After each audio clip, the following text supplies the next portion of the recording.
Agenda today. So anyway, good afternoon. Again, just a check of your cell phones, if you can turn those off or place them on stun, whatever you need to do there. All right, let's go ahead and get started. This is the August 26th, 2025 Hardin County Fiscal Court regular voting meeting. Let's begin and call this meeting to order. All right, we'll start out with roll call. Squire Clem. Here. Squire Hicks. Here. Squire Muse. Here. Squire Pennington. Here. Squire Saltzman. Here. Squire Thompson. Here. Squire Whitehead. Here. Squire Yates. Here. Judge Executive Keith Tall. Here. Next, we have our invocation by Magistrate Clem, and the Pledge of Allegiance will be led by Magistrate Thompson. Pray with me. Our most gracious and loving Heavenly Father, we thank you so much for this beautiful day that you've given us. Father, we just come praising your holy name and thanking you, Father, for all the many blessings that you've given to us. And Father, we just lift up our leaders across this country. Father, give them strength. Father, give them wisdom. And Father, for those that protect our country day and night, Father, we just lift them up and ask that you give them a very special measure of your blessing. Protect them and be with their families as they're away. Father, go with us through the meetings today, and Father, just give us clear thought, and let us be mindful of the business that we're to conduct for this community. And Father, may we go forward with a positive attitude, and Father, with vision. Father, just lead and guide and direct us in all the things that we say and do. In your Son, Jesus' name, I pray. Amen. Amen. Please join me in the Pledge of Allegiance to the flag.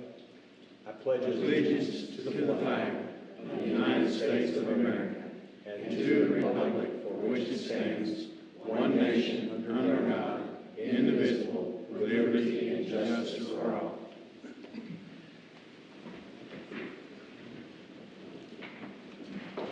All right, well, thanks again for joining us today. It's good to see all of you here today. I'll just take a moment, review the agenda. We will have several informational items today, and we'll work through those. We do have a public hearing for our property tax rates. After that, we have a couple of report outs and presentations. We'll move on into any citizens' concerns or comments section.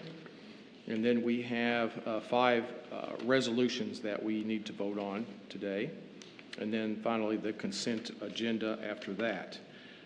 Just a note that the closed session will be pushed out to our next meeting in September, so we will not have a closed session today. Okay, and then we'll have the comments at the end as usual. All right, so that's the agenda. I don't think I have anything else to talk about today, so we'll move on in and look at our approval of Hardin County Fiscal Court August 12th, 2025 minutes. Is there a motion to approve? So moved. Second. Been moved and seconded. Any discussion? Hearing none, we'll have roll call. Squire Clem. Yes. Squire Hicks. Yes. Squire Muse. Yes. Squire Pennington. Yes. Squire Saltzman. Yes. Squire Thompson. Yes. Squire Whitehead. Yes. Squire Yates. Yes. Judge Executive Keith Tall. Yes, motion passes. All right, next we'll move into the informational items. And first up, we have an update from Blue Oval SK. So look forward to hearing what that might be.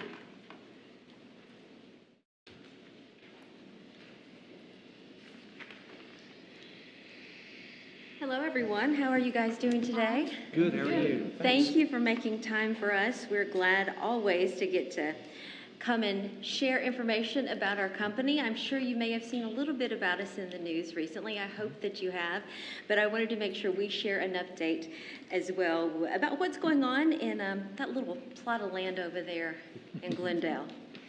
I've met all of you, I believe, but my name is Kelly McAllister. I'm not advancing, is it? Let's see. Oh, thank you. Thank you. My name is Kelly McAllister, and I have the privilege of serving as External Affairs Director at Louisville SK. I also get to work with Ms. Sarah Vaughn, who's our Community Engagement Specialist, and any day I get to work with her is a good day, right? All right. Yes. So it is go time. That's what we say, because as of 1 week ago today, we began full commercial production at Louisville SK. So we are very, very excited. For all of the people who were unsure if we would make a battery, we are making a battery, and they are going in the Ford Lightning F-150. They will be shipped up to Michigan, and they will go in those trucks, and we're very excited that the product made right here in Glendale and Hardin County will be driving on the roads of America very, very soon. So that was a big deal that happened exactly 1 week ago. But the day before, on Monday of last week, we also had a very special time on our campus. And we actually have a video we'd like to show you that was very special for all of us.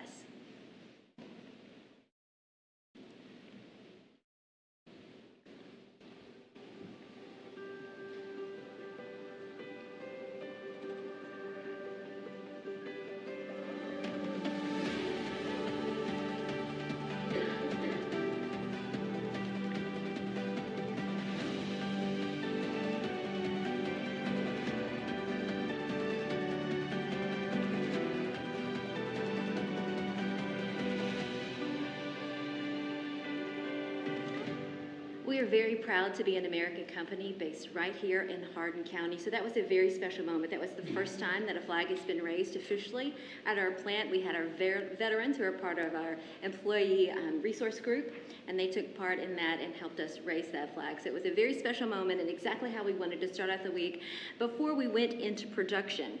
It is what I would say a monumental time for us, and we hope you feel that too. The fact that we have more than 1,400 people who are working in our plant in Kentucky, 94% of those are considered local hires. And I think we've covered this before, but that means that they did not require to be relocated. So they call Kentucky this area home. So we had 2 days of celebrations to officially kick off our start of production, also known as SOP. We did put a video up on our social media, but if you have not seen it, we wanted you to see exactly how fun it was to finally start production in our plant.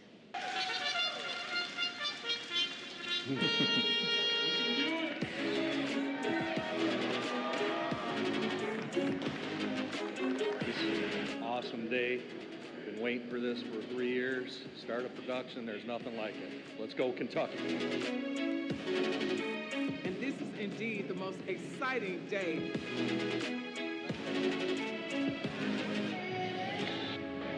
It is just time to start producing for the world, sir. I can't really put it into words. It's a freaking amazing time. We held multiple celebrations. As you know, we operate 7 days a week, 24 hours a day. So to make sure everyone got a celebration, we partied well into the night and early in the morning. So it was a very fun 2 days to make sure that every single one of our employees felt celebrated and appreciated. I think we can all agree that we have indeed come a long way. It has just been 3 years. So to know that we have started from just that open field off of I-65 and 222 to 2 4 million square foot facilities is pretty awesome in such a short amount of time. Our company was actually announced back in 2021 when Ford and SK On said that they would build the battery plants here in Glendale. And in 2022, in July, that's when we were officially formed, so we're just over 3 years old now. Construction, of course, the celebration there was in December of 2022. We moved in November of last year, and again, we started production just last week. And you can see here the progression of how this field became what we are today.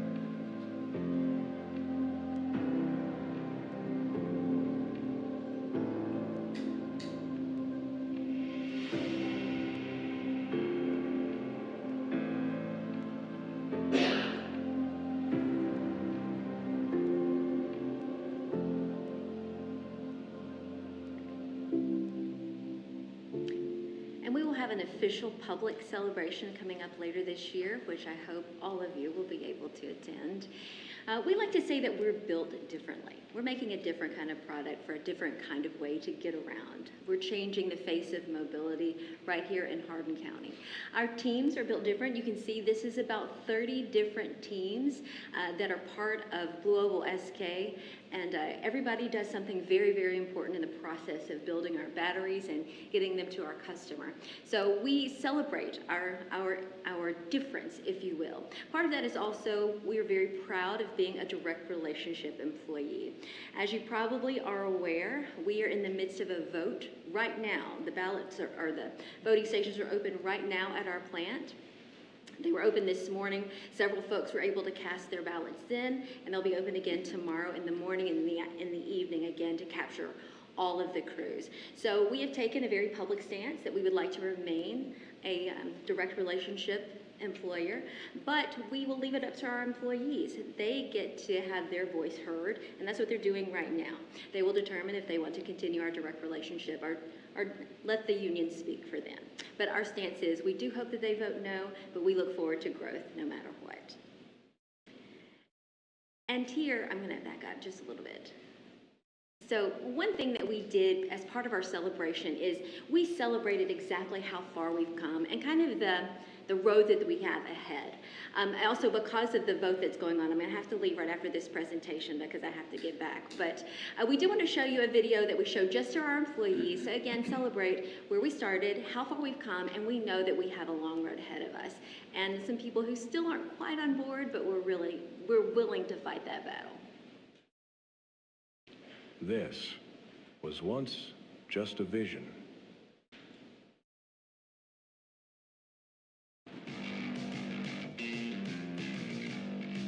A future we had to create.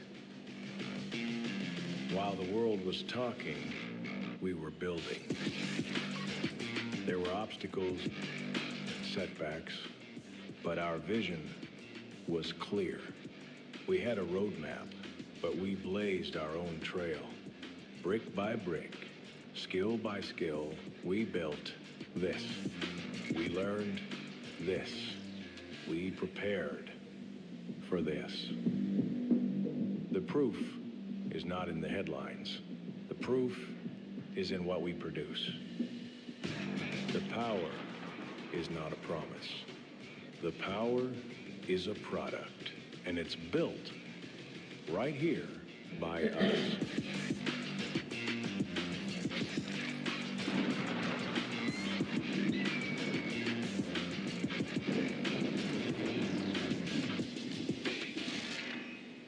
So we thank you, most of all, for your support, for allowing us to call Hardin County home.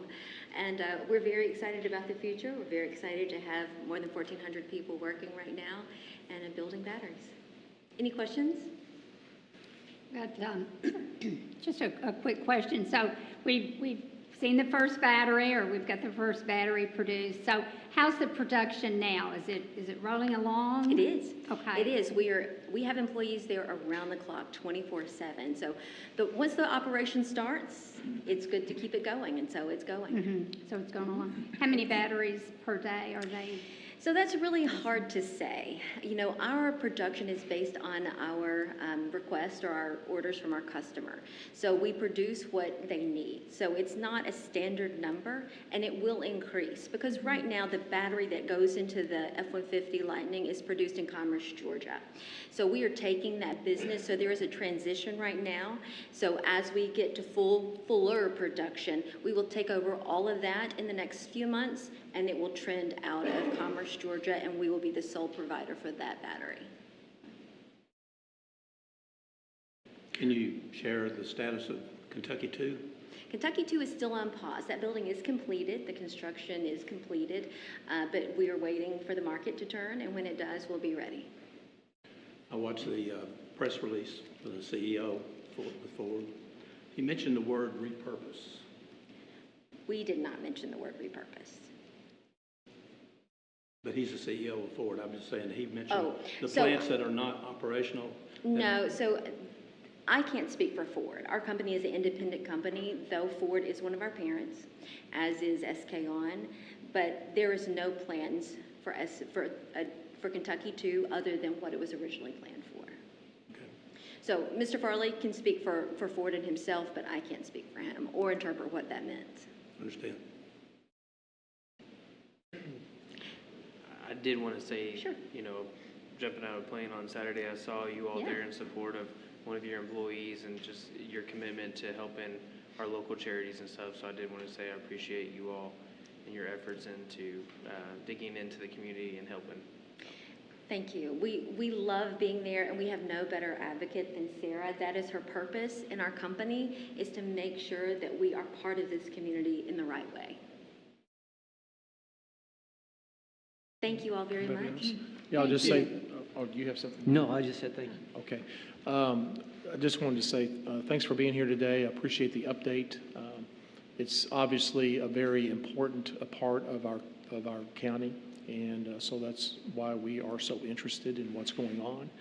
And the fact that we are employing so many people there from this region and from this county, of course, is a big driver for all of us to see our neighbors, family members, friends, having good employment there and being able to be a part of that. So it's huge for us, and it's impressive what has been done in the last 3 years.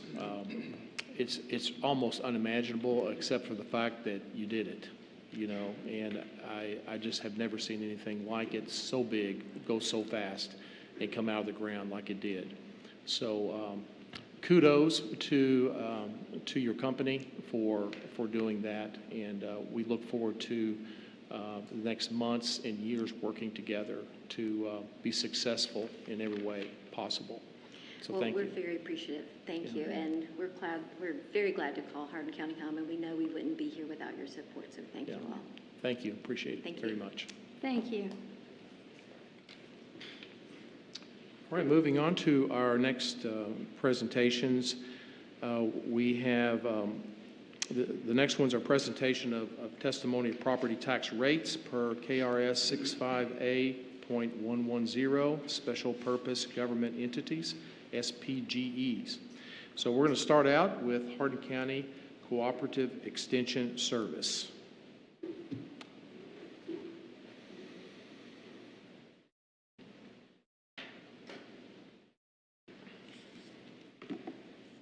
Hello, everyone. Sorry. So Hardin County Cooperative Extension Service and the Extension Board have decided to take the compensating rate for real property, which is at .0180, and then personal property is .0280. And then we are taking motor vehicle, which is .0146. And then we have decided to take aircraft, documented watercraft, non-Kentucky registered watercraft, and in-transit inventory tax rates. So, any questions? Okay. Well, thank you very much. I appreciate that information. Thank you, I appreciate it. Thank you. Thank you. All right. Next up is Hardin County Soil Conservation District. That's Mr. Thompson. Good evening. How y'all doing? Glad to see you. Hi. Happy to be here. So I'm here to announce that this is the second time in Conservation District history that we're taking the compensating rate.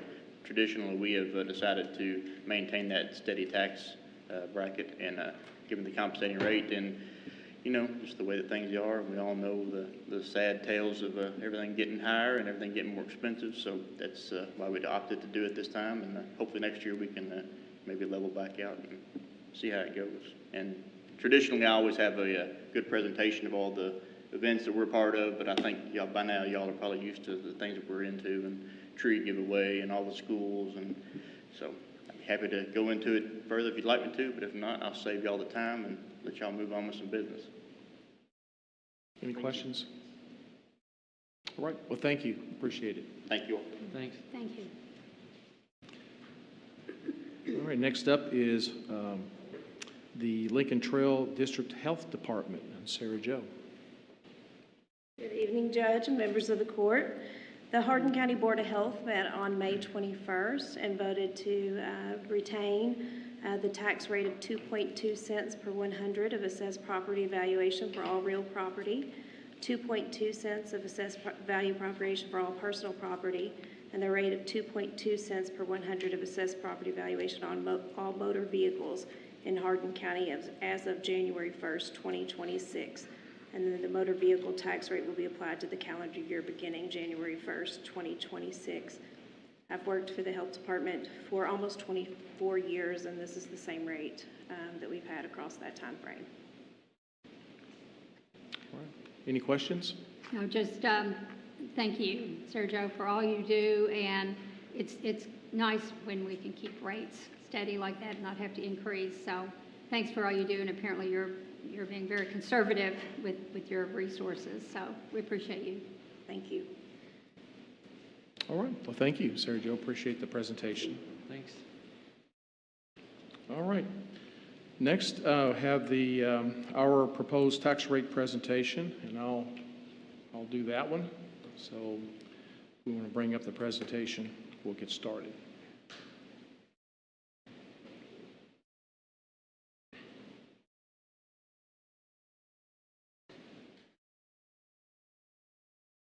Okay. Skipping over the Sheriff's Department, Judge. Oh, I'm sorry. Well, we have a presentation further down the list here. Am I missing something here? On the fourth, Oh, I'm sorry. item 4. Yes, I missed that. Thank you very much.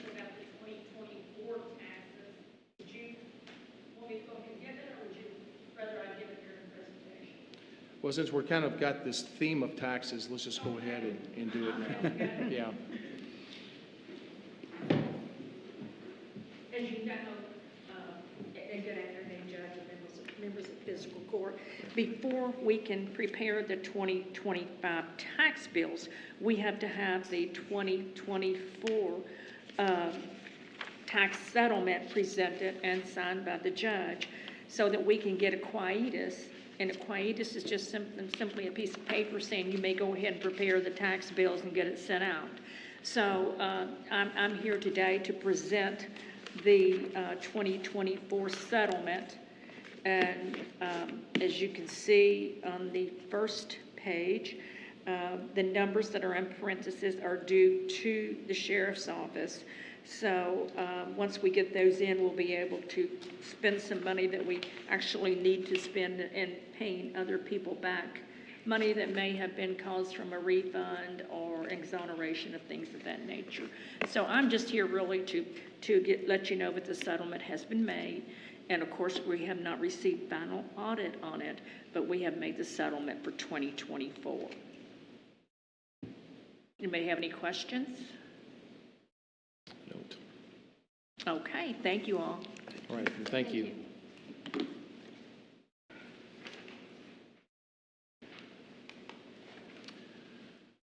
All right. Now we'll go into the proposed tax rate presentation. Go to the next slide. And of course, the purpose of this is to provide my recommendation for the 2025 county property tax rates. What we'll move through here, I've got about 200 slides. No, I'm just kidding. But we'll move through it very quickly, but we'll go through an introduction, a timeline, basically review the methodology to calculate these tax rates, look at our budget condition, just one slide on that as a reminder, and then the final recommendation and summary at the end. So again, just to review, our property tax revenue is the largest funding mechanism that we use in fiscal court. And the tax rates are set annually, and they are governed by the Kentucky Revised Statutes. This does not include school or city tax rates. These are levied by their governing bodies. The county PVA sends assessment information to the Department of Revenue. Quite a little process here. Department of Revenue certifies the assessment, and then they send that to the Department for Local Government, DLG.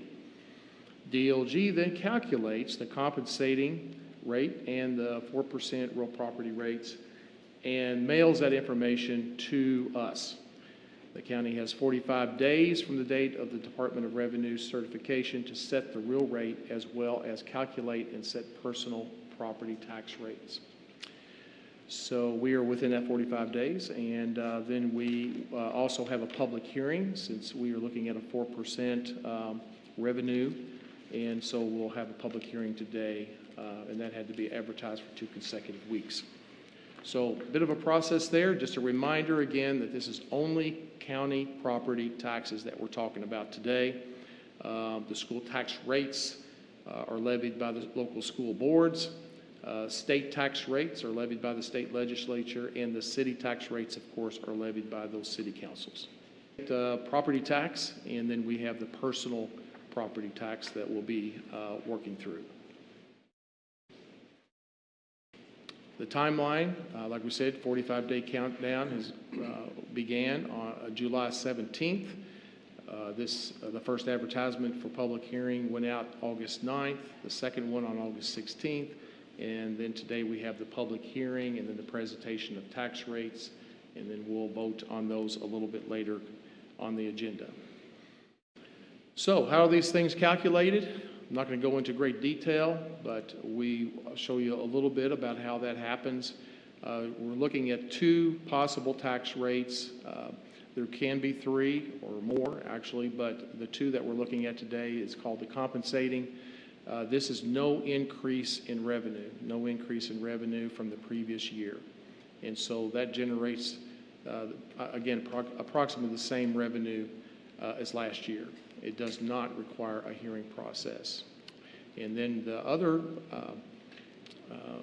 other option is the 4% increase in revenue, and that generates 4% more revenue than the compensating rate, and it requires a hearing process. If we were to want to go above 4%, that it would be subject to recall. And then you won't be able to see this, but there's all these calculations and all the information that came from PVA looking at the assessments of real property and personal property and motor vehicle assessments. All of that is included on this. It's got the calculations. And at the end of the day, we end up with the 2 that are showing there. The rate for compensating is, and again, that's no additional revenue from the previous year. That rate calculated out to be 10.4 cents per $100,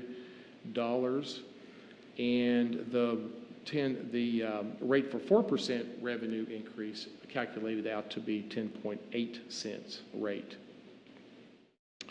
So as you can see here, this is showing that the compensating, again, no increase, shows what the valuation for the county turned out to be for real estate property at almost $10 million, tangible personal property, which there's a note down at the bottom saying what that is. Tangible personal property consists of business equipment and inventories primarily, but also includes public service companies.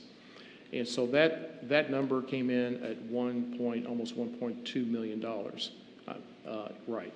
And then so the total would be at the compensating rate that we would end up at a little over $11 million.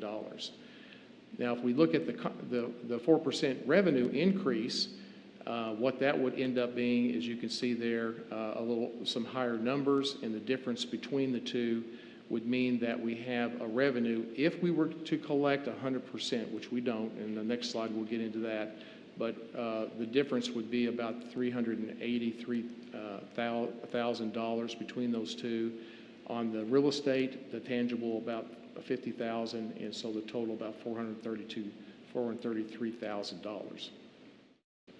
So now, if we take in consideration that that we need to pay our sheriff's department and office for collection fees, and they don't necessarily collect 100% of these taxes, so we use what I believe to be a somewhat conservative approach in estimating about 92.2% collection rate.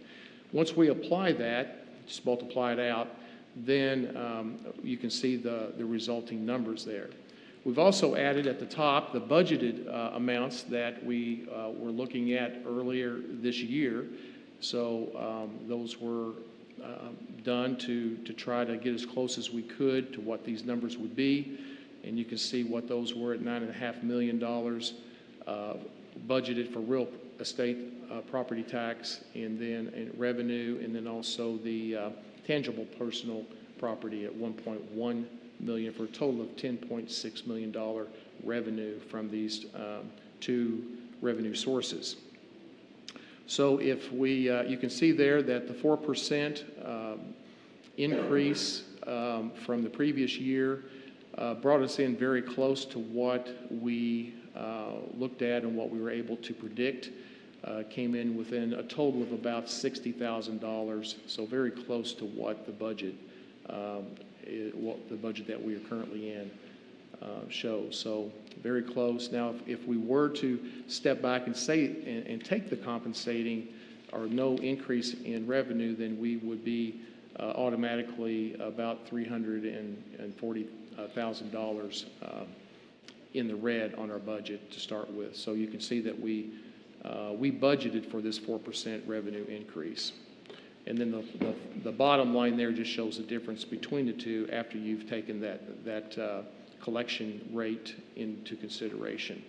And so about a $400,000 difference between the two. Just a quick note of budget condition. The reasons that we're taking this 4% increase is because of this.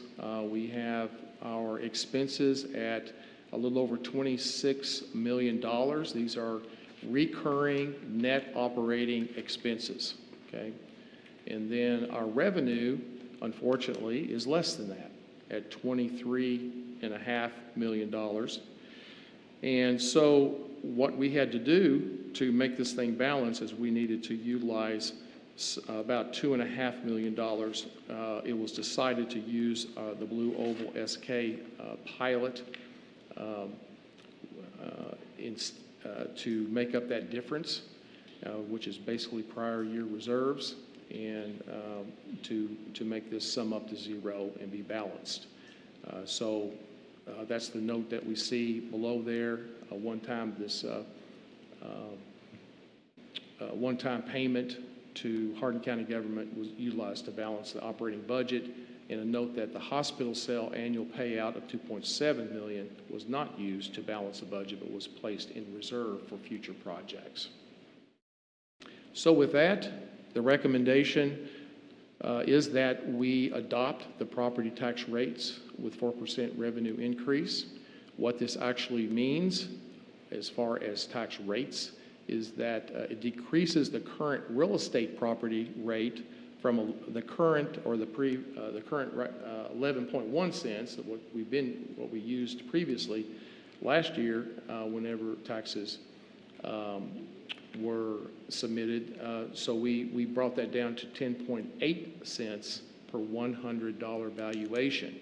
And the reason that we could do this, to actually have an increase in revenue with less, with a tax rate that went down 0.3 cents, is because it's due to our growing county, really, and with almost $1 billion increase in real estate property valuation. So that allows us to be able to do that. On the other hand, if we look at the from the business personal property rate, it actually is increasing from 11.1 cents to 12.3 cents per $100 valuation. This was driven by a $30 million decline in tangible personal property values, and primarily due to a sharp reduction in business inventories. And whenever we researched what that meant, it basically meant this was following the completion of site work by Blue Oval subcontractors. So their equipment leaving the area, inventories and stuff, all of that had a negative impact on the valuation, and therefore to be able to bring our revenue up to the point that we were counting on, we had to, it made that rate go up a little bit.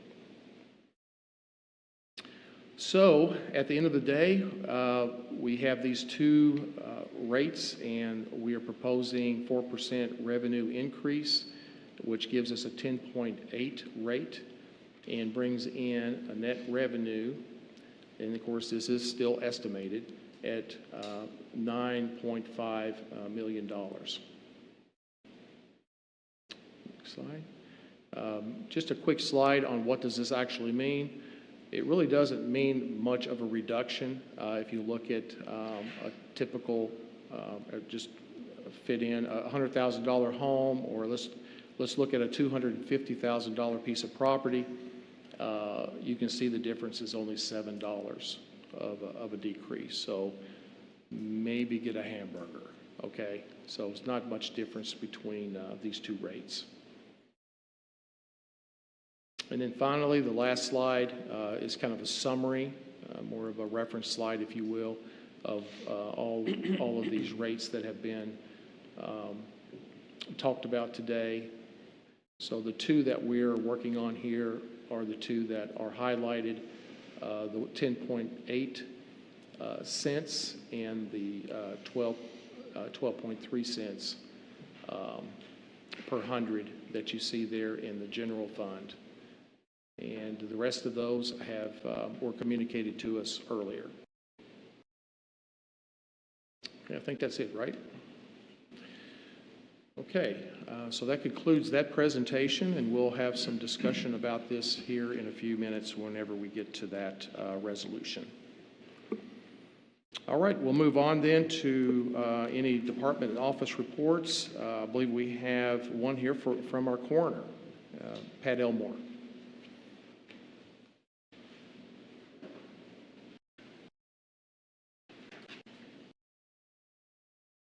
Good evening, Judge, members of the court, members of the audience. Excuse me, tonight I have the July activity report for the coroner's office. In June, we worked a total of 72 cases. Accidents were 3, and we had 1 overdose. Suicides were 3, and naturals were at 66. For July, we've seen a surge in our cases. It jumped to 129. As you'll see, there was motor vehicle collisions accounted for 2 of those, and we had overdose of oxycodone and hydrocodone.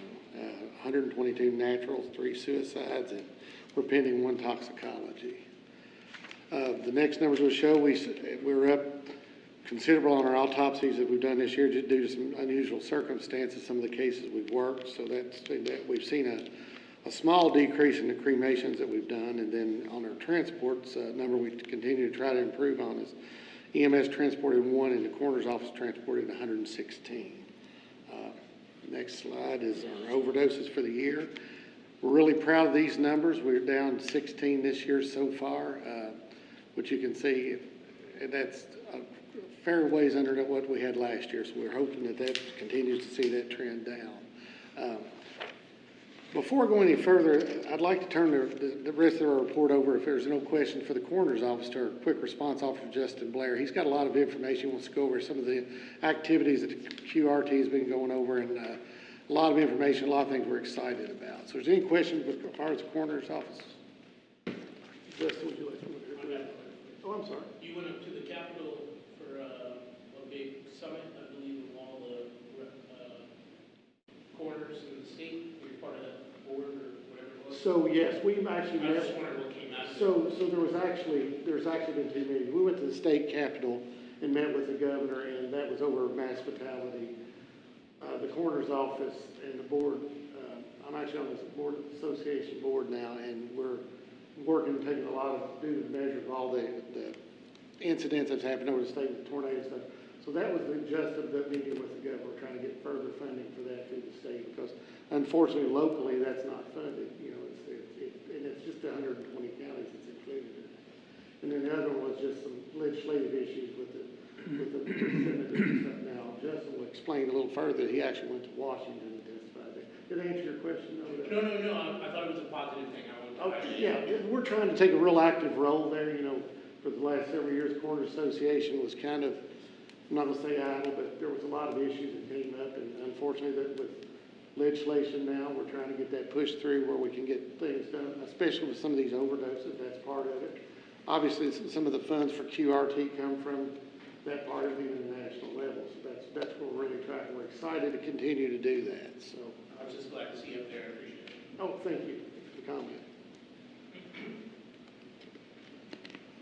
Good evening, everybody. Good evening. Okay, I brought some examples, and I'll get into those. I won't tear apart that whole backpack, but there's pictures of it on there. Okay, so just going over this slide here. So this month total, we've received 6 referrals. I'm trying to get a couple of my volunteers together now for Tuesday of next week so that we can engage with those individuals. So we've had 4 outings of referral engagements so far, and since I was able to get a team trained to go on referral responses, I've received 25 total at this point. 6 we were unable to respond to, 2 of them because they were labeled as dangerous. We actually got a call from dispatch telling us that we probably shouldn't go there. 2 were outside of the Hardin County limits, so I'm kind of stuck within the limits of Hardin County right now. And 1 was at a place of business, which would have violated HIPAA. So we couldn't respond to those 5. But we did attempt to respond to 2 of the referrals that were suicide attempts. The reason I bring that up is because I would really like to receive some training at some point on how to best approach those individuals, because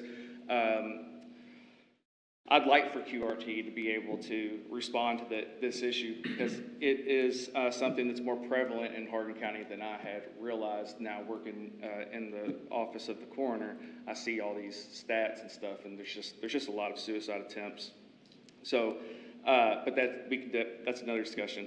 And then the block by block initiative that you see up there, this is where we go around and I get on OD maps and I look at the hot spots around Hardin County for overdoses, and then a team, myself and some volunteers will go to those areas. We'll literally door knock on all the houses or apartment complexes, let them know that there's a high rate of overdoses in their area, and then we do our best to teach them about Narcan, what it does, why we use it, and hopefully that they would take it and at least have it on their person. And so then we train them how to use that if they do take it. So in July, we knocked on 58 doors. We were able to engage with 21 community members, and we distributed 10 2-dose kits of Narcan and trained them on how to use that. And we left a resource guide at every door. So 58 doors got a resource guide. Year to date, we've knocked on 165 doors, engaged with 59 community members, and we've distributed 39 2-dose kits of Narcan.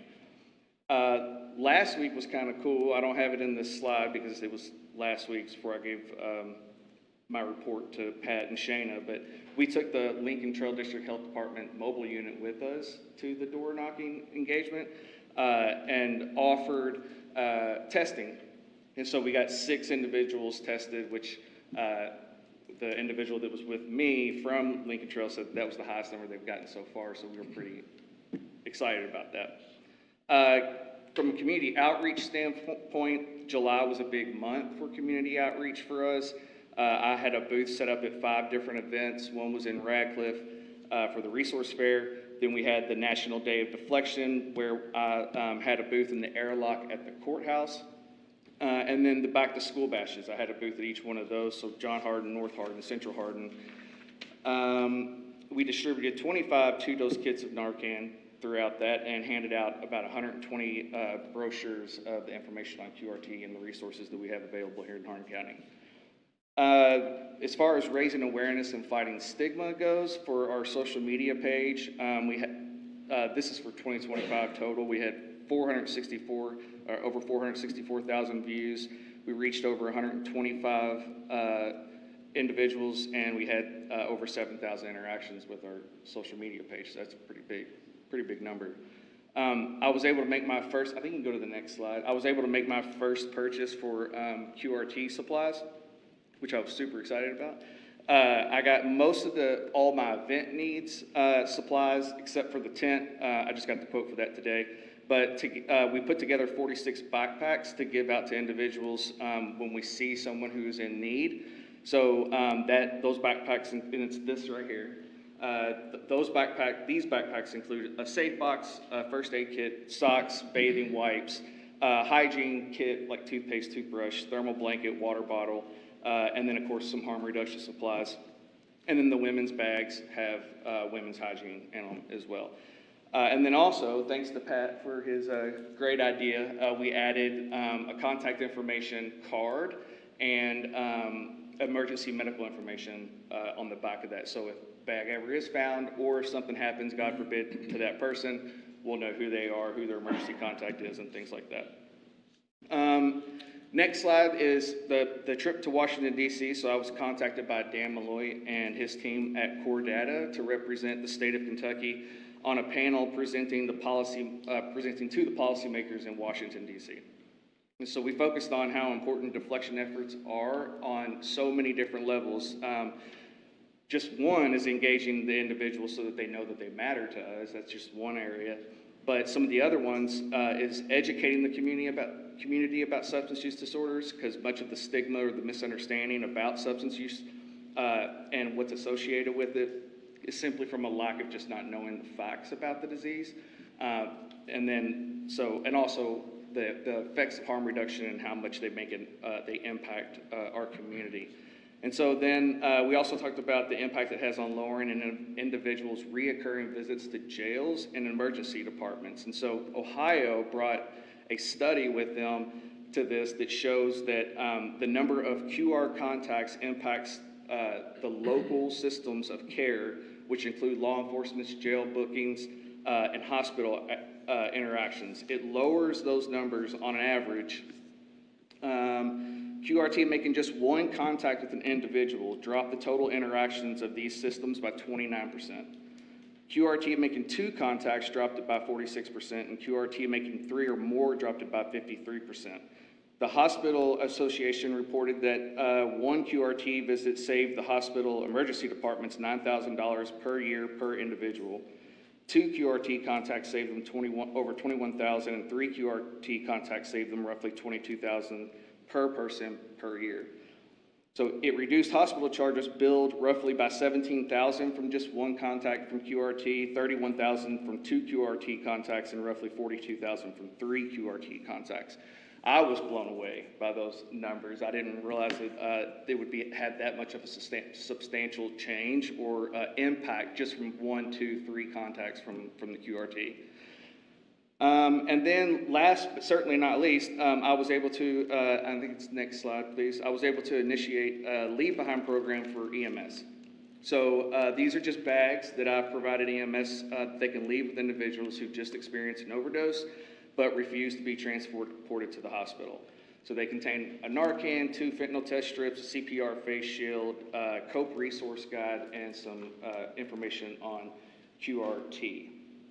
One of the issues that I ran into whenever I was going out when we were doing the referral responses was the only thing I really had to leave behind was my business card.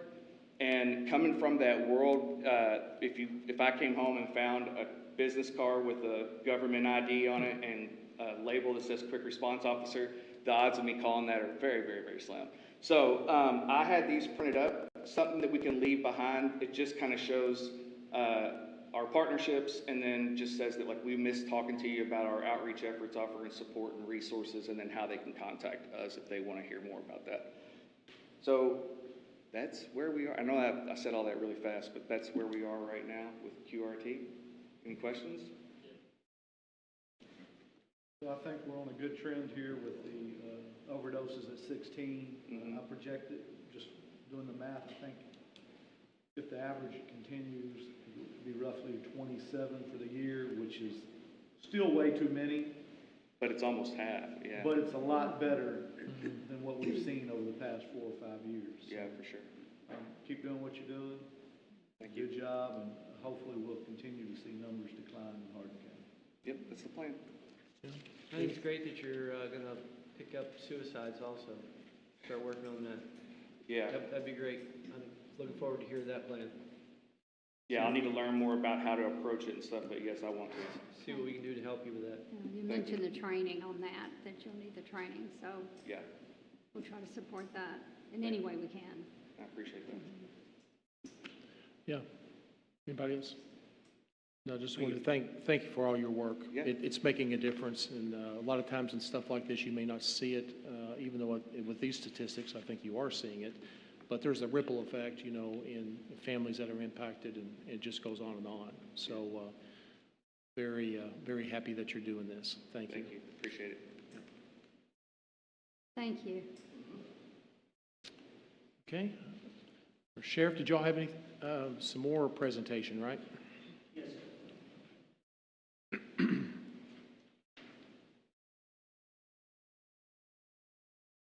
I had Terry lined up to come first. My daughter had called right before I was getting ready to present, and I wasn't about to miss that. She's just left for school on Sunday, and which we were in Danville Sunday, and happened to be by there last night. So Just happened to be by there? if y'all will, according to how long court lasts, I might drive through there tonight. I don't know.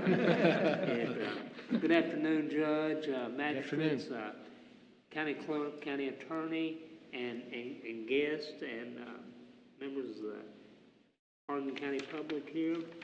Sheriff's Office activity, law enforcement, June and July, arrest 189, 284 citations issued, 163 warrants served, 993 civil papers, 2,408 complaint calls, 199 accidents investigated, 178 criminal cases, and 2,802 other activities.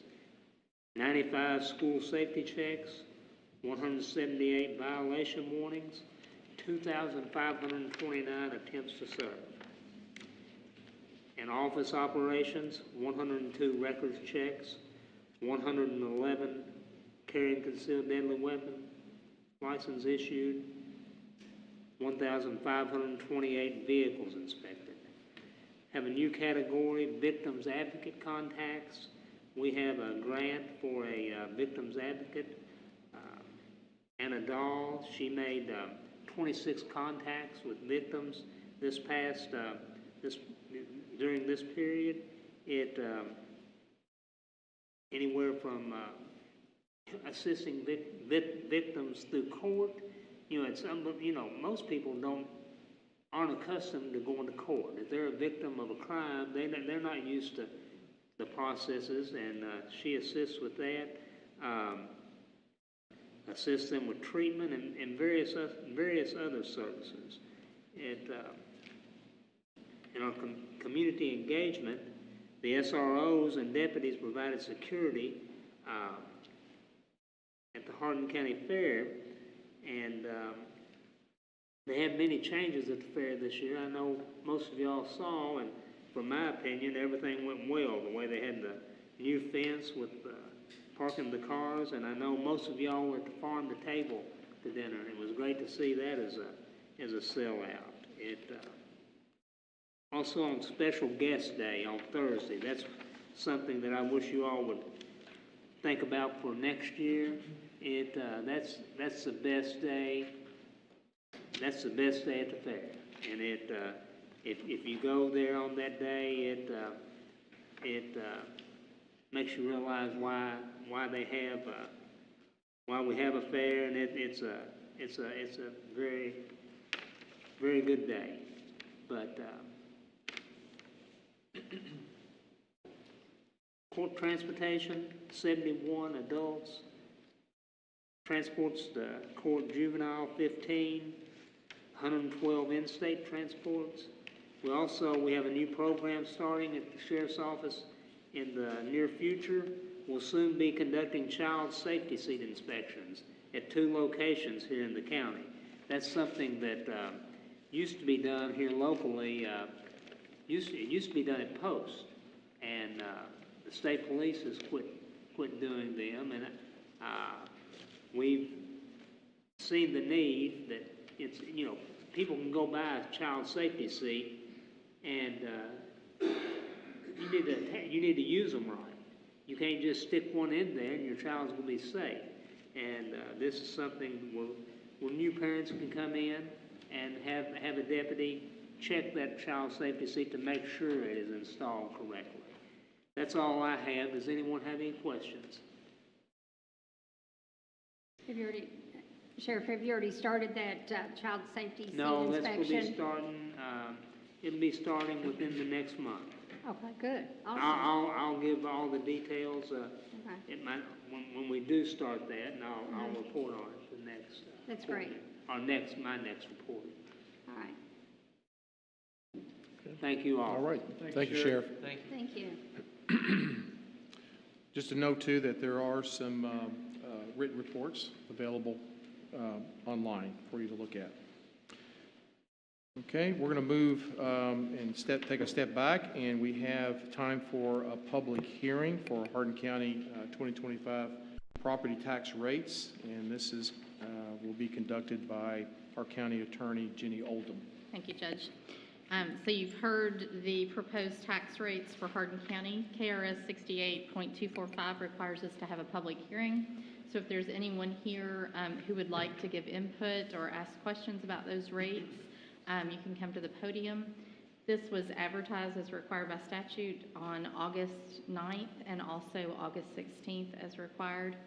And just repeating those rates, a real estate tax rate of 10.8 cents per each $100 of assessed value. The personal property, business inventory, non-Kentucky registered watercraft and aircraft rate of 12.3 cents per $100 of assessed value. And then the motor vehicle and watercraft tax rate of 11.5 cents on each $100. And we will be approving after the hearing those rates. The ones you've heard for the special purpose government entities are simply an announcement. Fiscal Court does not approve those rates. But if anyone's here who would like to provide input, you can come to the podium now. And seeing no one, that will close the hearing. Thank you. All right, thank you. All right, move on to a time of any citizens' concerns or comments. So we'll open that up for anyone that wants to come forward and have any comment or question. Okay, seeing none, we will move on. I'm thinking too that since we've had this theme of tax rates, that we'll just go ahead and vote on that first. So I'm going to skip down to item D and look at approving resolution 2025-171. This is setting the tax rates that we just discussed.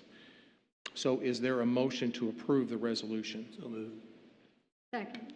It's been moved and seconded. Any discussion? Hearing none, we'll have roll call, please. Squire Clem? Yes. Squire Hicks? Yes. Squire Muse? Yes.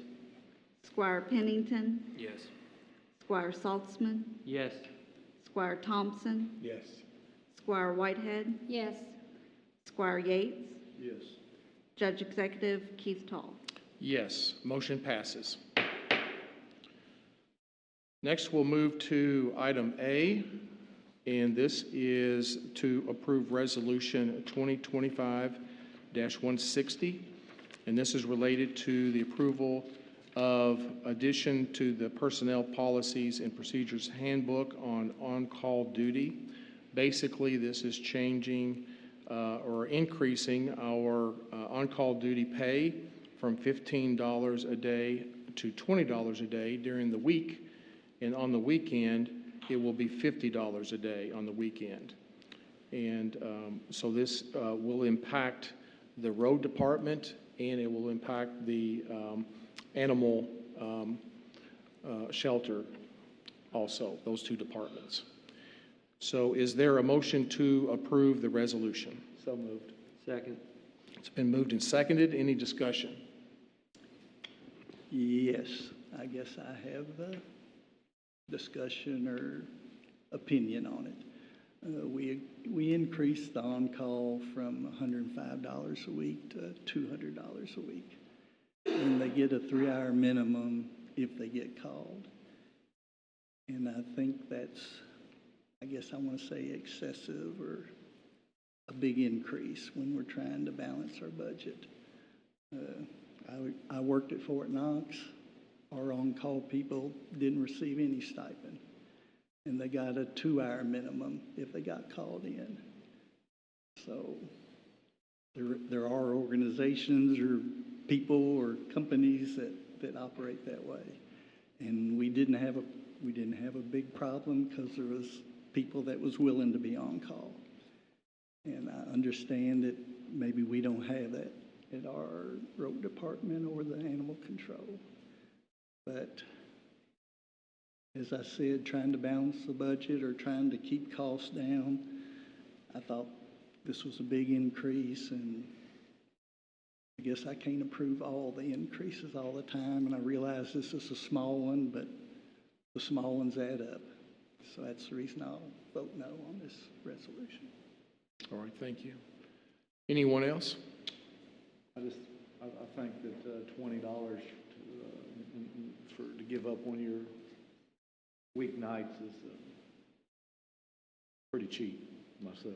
And for $50 to give up one of your weekends, I think is fairly cheap as well. I know that Dwight presented us with what area around us, such as the water company, City of Elizabethtown, and the adjustments we're making are comparable, and I think fair. So I'll be voting yes for it. Very good. All right. Anybody else? All right. Hearing none, we'll go ahead and then take roll call. Squire Clum? Yes. Squire Hicks? Yes. Squire Muse? No. Squire Pennington? Yes. Squire Saltzman? Yes. Squire Thompson? Yes. Squire Whitehead? Yes. Squire Yates? Yes. Judge Executive Keith Tall. Yes, motion passes.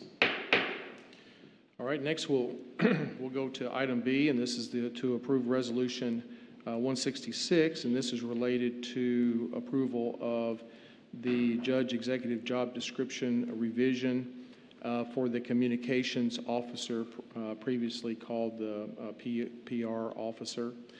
And so this is mainly moved from a part-time, the main change is part-time to full-time salary position. Is there a motion to approve the resolution? So moved. Second. It's been moved and seconded. Any discussion? Judge, I have a few comments. Yes, sir. A little background for my comments, please. As you stated, currently this position is listed as a public relations, and it's budgeted as a part-time position. This resolution will take it from the part-time to a full-time, and in addition, it'll give it also an increase by an elevated grade, which would bring the salary for this position close to $60,000, and with benefits, close to $87,000. Say that again, $87,000, and this is not in the budget. Just a short 3 months ago, the same body was considering completely doing away with this position in the budget as a line item. In 3 months, I don't know really what has changed, but now we're considering this full-time position from a position we were questioning as a part-time position. On August the 18th, the Step and Grade Committee met. I don't know what time, but it was prior to the committee meeting. And they considered the job description, they considered the salary, and they also made the name change from public relations to the communications officer, which I think is a good move there as far as the title.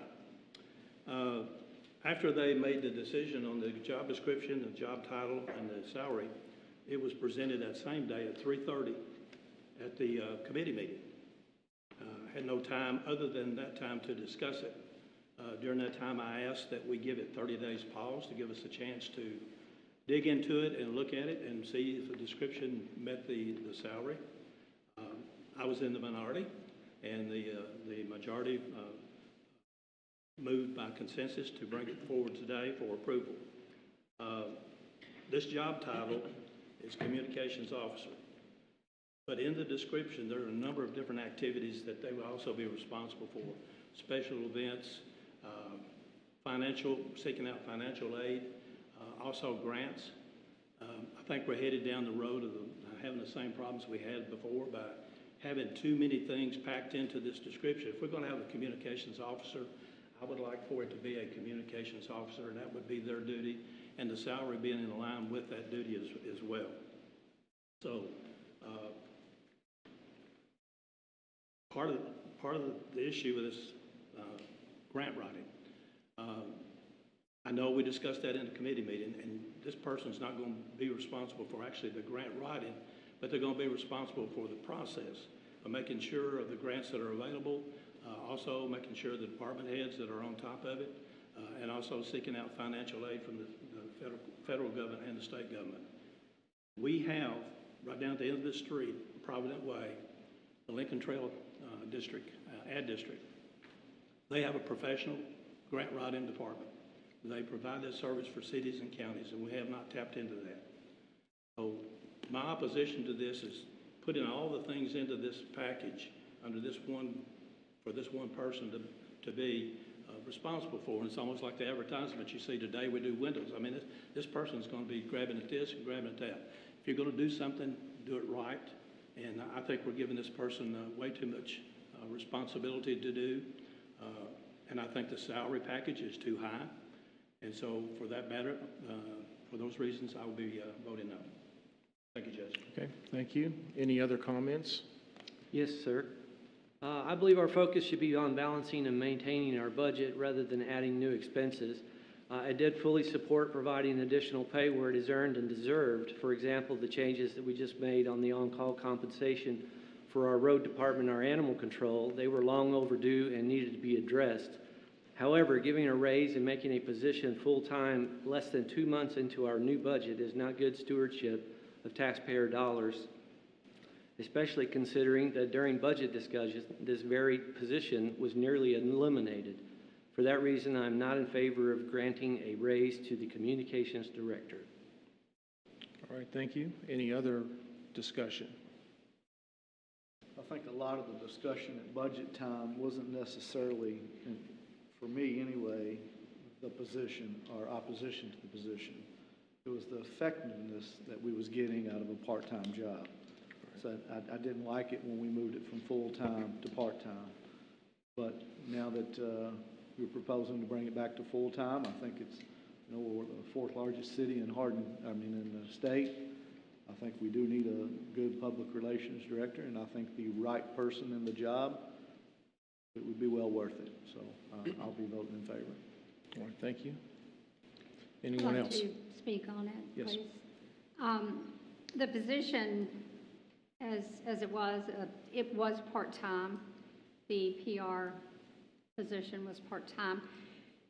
Mainly, that position entailed social media and dealing with things that had to do with social media and doing some other responsibilities along with that. I think they were involved in some coordination of grant efforts also. But as it's proposed now, taking it to a full-time position, it is a communications position now. It is weighed heavily upon county government. It's an important position, and I think it's crucial to county government to have someone in that spot that can coordinate and direct and implement effective communication for this county, for the county and the government body to our community. This person will serve not just as a PR individual, someone responsible for social media, but they will, in addition to that, serve as a writer, someone that will have direct contact with the media, someone that the media can call first to find out about important things that are going on in the county that affect county government. We've elevated this position. And when you elevate a position and you add requirements to the job description, most of the time you elevate the salary. That kind of goes hand in hand.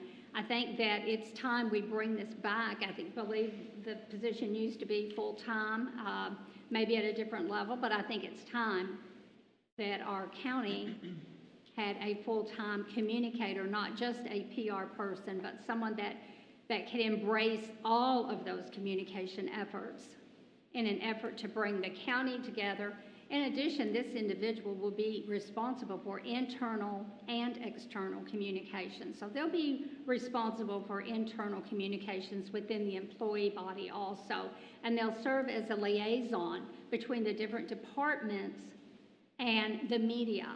So when we have a flood, for example, instead of our EMS director going out and having to respond to the media, that individual can go to the scene and do what needs to be done. And our communicator, our communications officer, can take care of what needs to be communicated out there to the public. So, I mean, there's more to this position than just helping with grant writing. And they're not responsible for grants.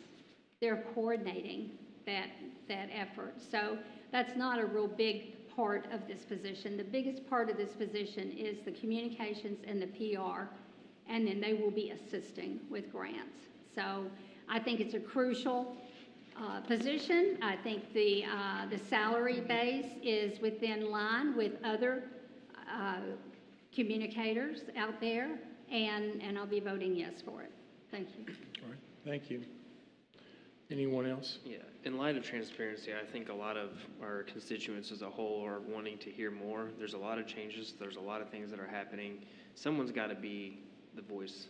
And, I mean, we all have different responsibilities. We all do need to be a voice, but having one person is probably an important aspect of that. Again, I think Chris hit the nail on the head in regards to the budget time. I think there's a lot of unsure aspects of what the actual job description was, but now that it's fully defined, and I do think there are a lot of aspects to it, like you were saying, Fred. However, you know, communication is going to be consistent every single day, all day long. Social media is not going to be consistent every day, all day long. I do think it's important that we have somebody that, you know, we're searching for somebody that can potentially bring in grants or help coordinate with grants, not necessarily write them. To, you know, maybe it is just communication with Lincoln Trail Ad, making sure we're on top of things. But right now, if I'm not mistaken, when we heard in committee, that position's been open and we've had no candidates. And that's an issue for that part-time position. And now that job duty is now being thrown upon other employees, and that's not necessarily in their job description. So do we look at giving pay raises to people who aren't doing this or are taking on an extra role, or do we hire somebody and have somebody that can effectively do this job? So I do thoroughly think that we need this, and I said all along, I think if we're going to do it, we need to do it, and we need to be all in. But I think that the job duties and the tasks that they are tasked with is important, and that's why I was supportive of the grants. All right, thank you. Anyone else? Okay, hearing none, then let's go ahead and have roll call. Squire Clem? No. Squire Hicks? Yes. Squire Muse? No. Squire Pennington? Yes. Squire Saltzman? No. Squire Thompson? Yes. Squire Whitehead? Yes. Squire Yates? Yes. Judge Executive Keith Tall? Yes, motion passes. All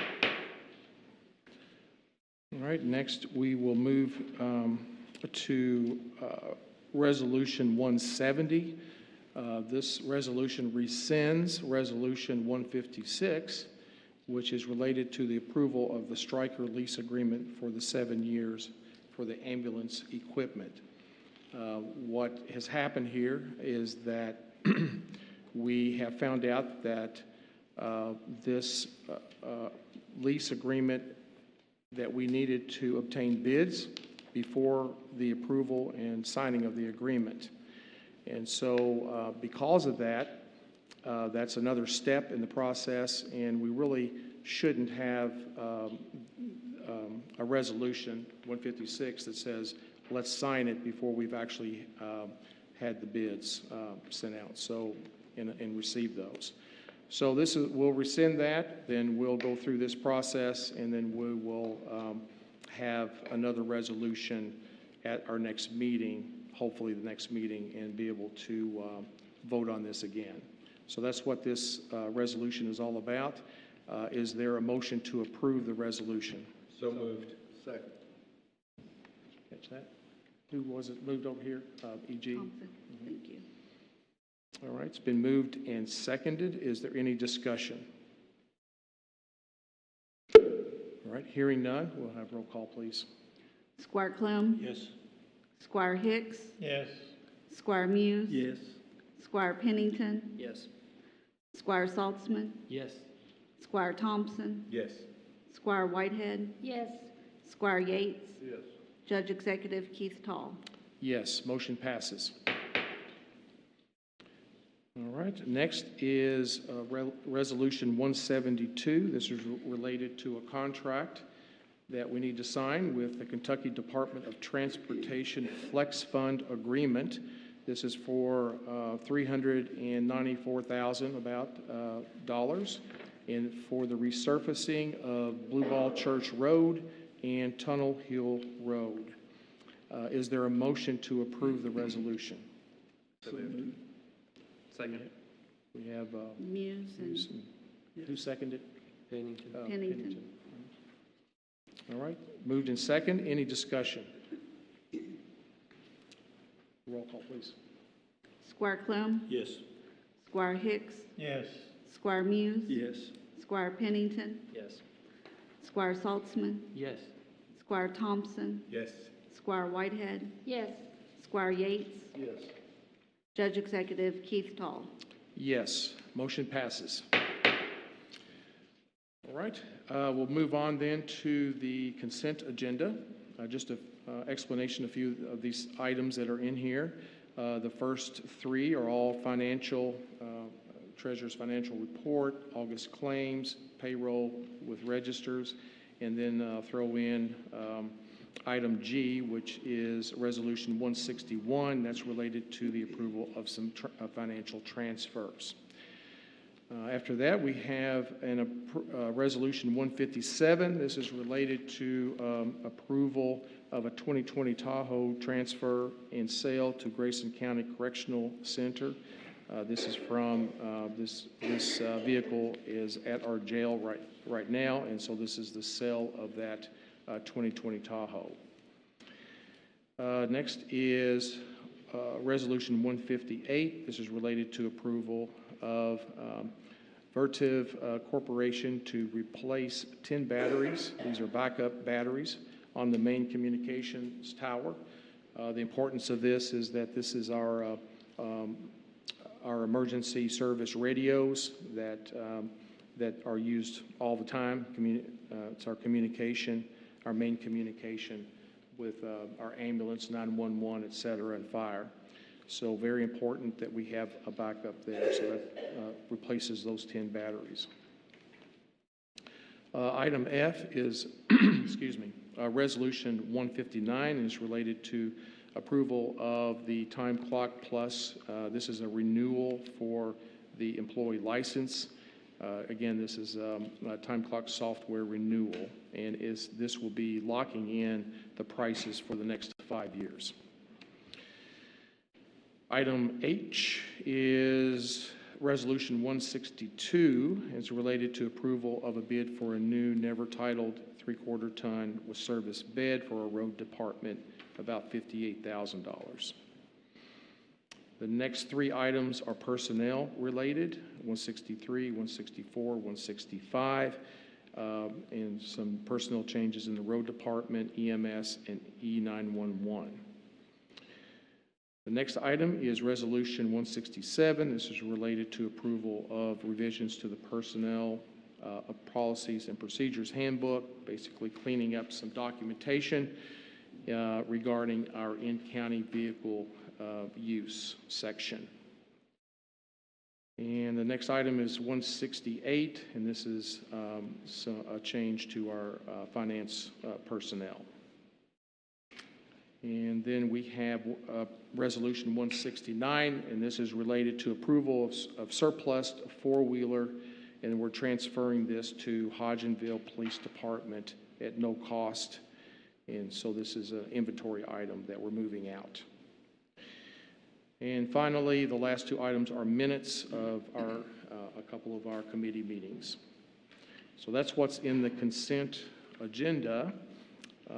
Does anyone disagree with or want to remove any of these items?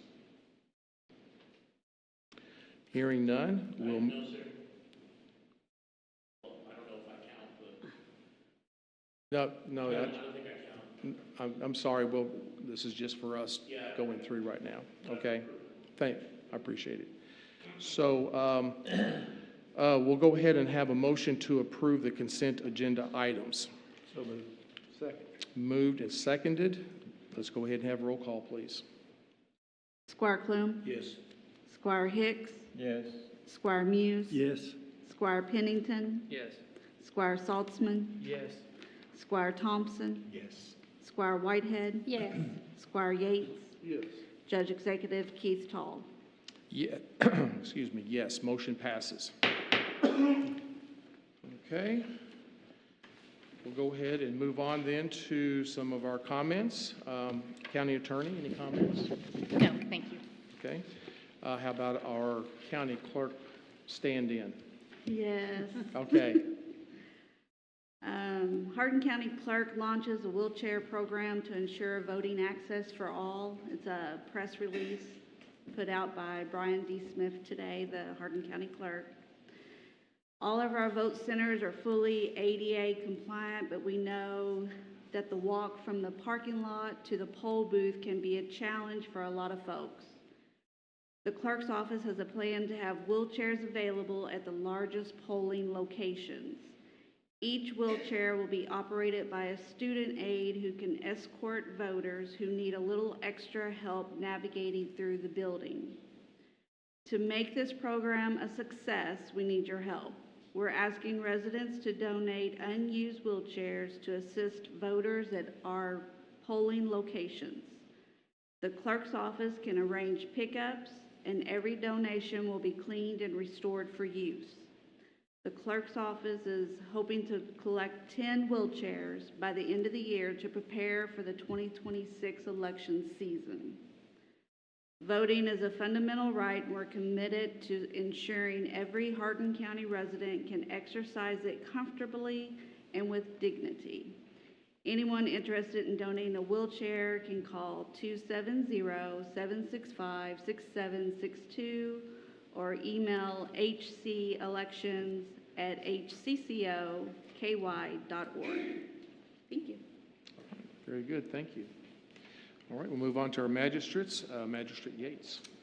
Judge, the only thing I have is our next Emergency Service Committee meeting will be Thursday, September 11th at 3:30 p.m. All right, thank you. Magistrate Saltzman. Nothing, sir. Thank you. All right. Magistrate Whitehead. Yes, just that the next Resources and Community Support Committee meeting will be Monday, September 15th at 3:30. Thank you. All right, thank you. Magistrate Clem.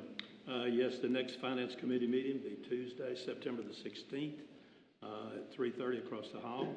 And I want to remind folks, please don't drink and drive and don't text and drive. Thank you. All right, thank you. Magistrate Pennington. No comment, sir.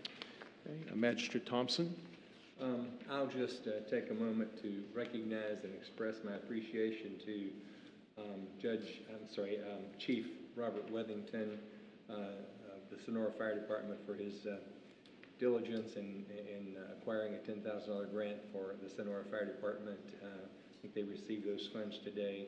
They were one of 3 in the state that were fortunate enough to get that grant. They'll be using the $10,000 grant to improve safety for their firefighters. Commendations to Chief Wethington and his department. Okay. Very and good. our fire departments throughout the county. They do such a great job for us. Very good. Thank you for bringing that up. Magistrate Hicks. I have none. Okay. And Magistrate Muse. A reminder, the next Public Works Committee meeting's Wednesday, September the 10th at 3:30 across the hall. And on September the 6th, we have 2 church picnics in my area, St. Bridget at Vine Grove and St. Martin of Tours in Flaherty. All right, very good. Thank you. Next fiscal court meeting is Tuesday, September 9th at 3:30 p.m. And then just a quick reminder that we have Labor Day holiday coming up on Monday, September 1st, and so our offices will be closed on that day, but not EMS and not 911, right? Those guys are still rolling along. All right, is there a motion to adjourn? So moved. A second? Second. A second. Any objections? Meeting adjourned.